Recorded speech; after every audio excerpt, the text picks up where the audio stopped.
बंगाल में जिस तरह लोगों को डराकर भारतीय जनता पार्टी में शामिल कराया गया था, ये विश्वास से कि बीजेपी सत्ता परिवर्तन कर देगी, पश्चिम बंगाल की जनता ने भारतीय जनता पार्टी को पूरी तरह से नकारा। और जो डर लोगों में पैदा किया गया था, हमें लगता है वो डर खत्म हो गया। मुकुल रॉय जी पुनः टीएमसी में शामिल हो गए। एक बड़ी तादाद विधायकों की और एमपी की है जो टीएमसी में शामिल होना चाहती है। हमें लगता है बौखलाहट बीजेपी में है, और ये कहना कि मुकुल रॉय जी ये मीर जाफर हैं, गद्दार हैं, हमें लगता है बौखलाहट में इस तरह का बयान बीजेपी की तरफ से आ रहा है।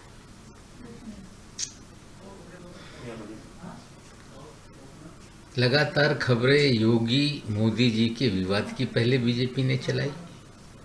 अब खबर चलाई जा रही है कि केंद्रीय मंत्रिमंडल में भी फेरबदल होगा, अधिकार है प्रधानमंत्री का। ये कहा जा रहा है कि राज्य मंत्रिमंडल में भी बदलाव होगा। बीजेपी बदलाव यूपी में करे ना करे उसका अधिकार है, लेकिन उत्तर प्रदेश की जनता ने मन बना लिया है कि पूरी तरह से बदलाव जनता करेगी और सत्ता परिवर्तन निश्चित है।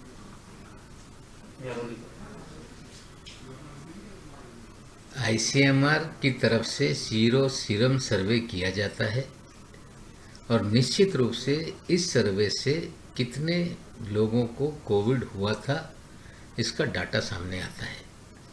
हमें लगता है कि उत्तर प्रदेश, बिहार जैसे राज्यों में अगर सीरम सर्वे आएगा तो बड़े पैमाने पे लोग कोविड से बाधित होकर अच्छे हो गए हैं, और उसी के आधार पे आईसीएमआर को निश्चित करना पड़ेगा कि यूपी बिहार में कितने लोगों की मौतें हुई। इस सर्वे से कोविड का फैलाव कितना हुआ, कितने लोग अच्छे हो गए, इसकी जानकारी मिल सकती है, लेकिन कितने लोग कोविड से उनकी मौत हो गई, उसी आधार पे भी डाटा उत्तर प्रदेश बिहार का तैयार करें तो सच्चाई सामने आएगी। कल प्रशांत किशोर जी पवार साहब से उनके निवास स्थान पे मिले। लगभग 3 घंटे तक बातें हुई, और इसमें कोई उन्हें रणनीतिकार बना के राष्ट्रवादी कांग्रेस पार्टी की जिम्मेदारी दी जाएगी, ऐसा कोई भी मामला नहीं। वे रणनीतिकार हैं, उनका एक अनुभव है, चीज़ों को वो अलग तरीके से जांचते हैं, समझते हैं। हमें लगता है उनका अनुभव उन्होंने पवार साहब के सामने रखा।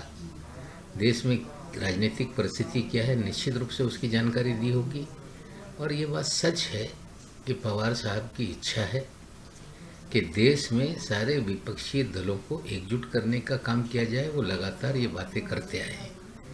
बंगाल चुनाव के पहले भी वो बंगाल भी जाने वाले थे, तबीयत खराब होने के कारण जा नहीं पाए, लेकिन फिर ये कोशिश होगी कि देश में विपक्षी दलों को एक किया जाए और एक सशक्त मोर्चा भारतीय जनता पार्टी के खिलाफ खड़ा किया जाए।